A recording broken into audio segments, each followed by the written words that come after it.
कहानी की शुरुआत होती है लॉस एंजल्स से। साल 2030 में एक बंदा पागलों की तरह भाग रहा था। वो बहुत डरा हुआ था, पूरा शहर उसे मारने के लिए पीछे पड़ा हुआ था। यहाँ तक कि प्राइवेट कार्स के ड्राइवर भी सिर्फ उसी को मारने के लिए उतर आए थे। बड़ी मुश्किल से वो एक गरीब औरत के घर पहुँचता है। औरत कहती है, तुम यहाँ क्या कर रहे हो? वो आदमी चाकू निकालता है और उस औरत को डराता है, अगर एक लफ्ज भी मुंह से निकाला तो तेरी आंखें निकाल कर उससे गोटियां खेलूंगा। थोड़ी देर बाद जैसी औरत को मौका मिलता है वो नेल गन से उस पर हमला करती है और उसे मार देती है और टांग मार कर चेक करती है कि वो मर गया है या जिंदा है। तभी कुछ लोग वेपन्स लेकर अंदर दाखिल होते हैं और उस आदमी को मरा हुआ देखकर बहुत ज्यादा दुखी होते हैं कि उस औरत ने उसे मार डाला। फिर वो औरत उस आदमी का कार्ड उठाती है और अपने बेटे से कहती है कि आखिरकार हम अमीर बनने वाले हैं। वो कार्ड तोड़ती है और कुछ ही मिनटों में पुलिस अंदर घुस आती है। साथ में एक रियलिटी शो की टीम होती है और अनाउंस होता है कि वो औरत $22 मिलियन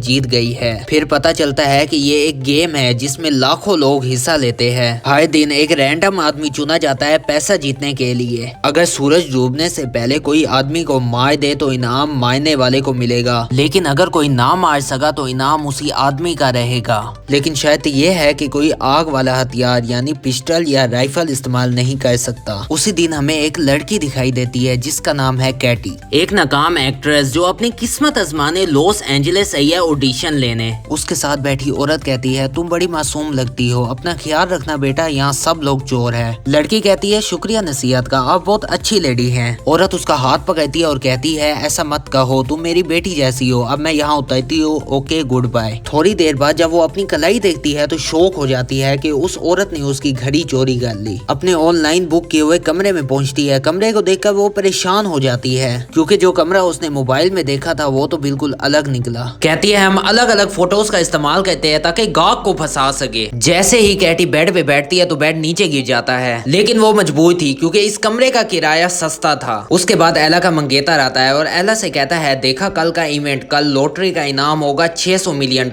ये सुनकर कैटी परेशान हो जाती है कि ये कैसा मुकाबला है। उसके बाद वो कहती है, मेरा दिमाग मत खाओ, कमरे की चाबी दो, मुझे सोना है। ये लोग चाबी देते हैं और कैटी जाके सो जाती है। सुबह कैटी उठती है तो चेहरे पे पानी टपक रहा होता है। जब वो छत की तरफ देखती है तो पता चलता है ऊपर वाले पड़ोसी का वॉशरूम है। जिन कपड़ों में ऑडिशन देना था वो भी खराब हो गए। वो एला को कॉल करती है, पूछती है ये क्या बकवास है। ऐसी सुबह उठती हूँ, लोग मेरे ऊपर पेशाब कर रहे होते हैं, कपड़े भी खराब हो गए। वो कहती है, परेशान मत हो, मेरे कपड़े पहन लो। कैटी बिल्कुल वैसा ही कहती है और ऑडिशन के लिए निकल जाती है। जैसे ही वो ऑडिशन वाली जगह में इंटर होती है वो देखती है कि वहाँ और भी लड़कियां ऑडिशन देने आई है। वो अंदर चली जाती है और सीन परफॉर्म करती है। डायरेक्टर कहता है, जबरदस्त, लेकिन दोबारा तेरा मुंह यहाँ ना देखूं। उसी वक्त कैटी का कार्ड अचानक एक्टिवेट हो जाता है। वो कार्ड निकालती है और अनजाने में गेम में रजिस्टर हो जाती है। उसे बिल्कुल भी नहीं पता ये कार्ड किस लिए है या उसने इसका चेहरा क्यों स्कैन किया। बाद में वो गुस्से में बाहर निकलती है क्योंकि वो ऑडिशन में फेल हो चुकी होती है। जब वो जा रही होती है तो पास में बैठी लड़कियों को पता चल जाता है कि वही टारगेट है। और बस फिर क्या, पहली लड़की कुर्सी उठाती है और अपनी दोस्त के सिर पर दे मारती है। दूसरी लड़की को जूता नजर आता है, वो फौरन उसे उठाती है और तेजी से मार देती है। कैटी चीख मारकर भागने लगती है, लेकिन असल समस्या तो तब होती है जब वो कराटे ट्रेनिंग हॉल में छुपने के लिए घुस जाती है।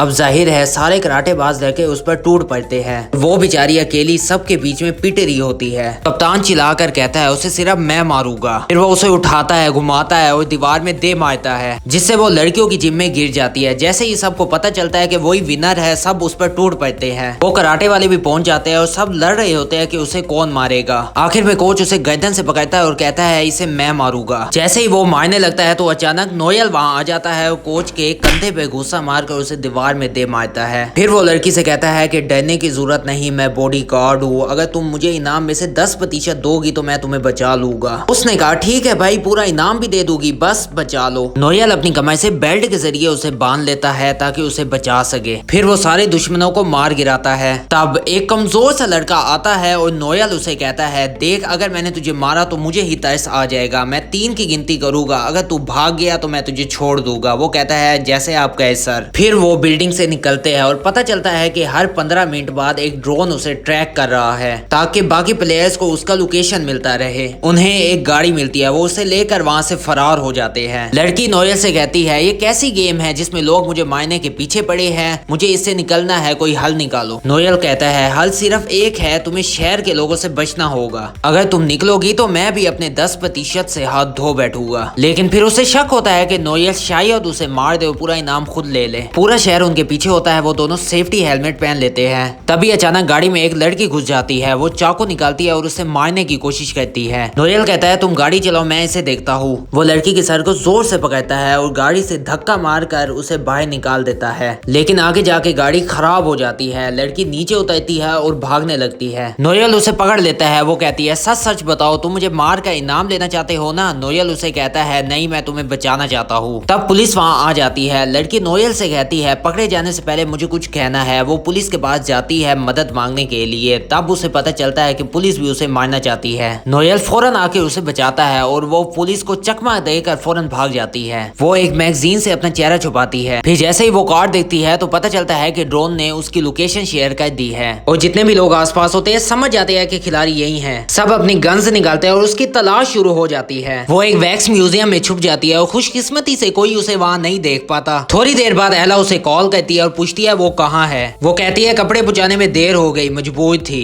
एला कहती है कोई बात नहीं प्यारी, अपना लोकेशन तो बता दो। वो कहती है मैं अभी म्यूजियम में हूँ, बस किसी को बताना मत। अभी 1 मिनट भी नहीं गुजरा होता एला और डेजी आ जाते हैं। एला उसे मारने की कोशिश करती है लेकिन खुद को बचाने के लिए एक डंडे का इस्तेमाल करती है। वो दोनों से जान छुड़ाती है और फिर उन दोनों के पीछे म्यूजियम का दरवाजा बंद कर देती है। लोगों ने उसे देख लिया। वो फौरन बस से उतरते हैं ताकि उसे मार सके। लेकिन नोएल वहाँ पहुंच जाता है और उसे वहाँ से ले जाता है। कैटी कहती है मुझसे नाराज मत होना, मैं समझी तुम मुझे मार दोगे। नोएल कहता है अब ये नाराजगी का वक्त नहीं है, 3 मिनट बाद ड्रोन सिग्नल देगा और सब नीचे आ जाएंगे। कैटी कहती है हमें एक पंप प्रूफ पनाहगाह चाहिए जहाँ हम छुप सकेंगे। नोएल कहता है मिल गई। वो लोग एक बंदे जैक के पास जाते हैं जिसके पास घर में एक सीक्रेट रूम होता है। लेकिन जैक समझता है ये लोग चोर है और घर लूटने आए हैं। नोएल उसे समझाता है अरे चोर दरवाजे से आते हैं क्या? इतने में पीछे से बस आ जाती है जो लोगों से भरी होती है। टाइम कम होता है और वो लोग जैक को धमकी देकर अंदर घुस जाते हैं। उसे रूम का पासवर्ड मांगते हैं और जैसे ही वो लोग अंदर जाते हैं लोग घर पर हमला कर देते हैं। तो कैटी जैक को तीर मार देती है ताकि वो बेहोश हो जाए और किसी को पासवर्ड ना बता सके।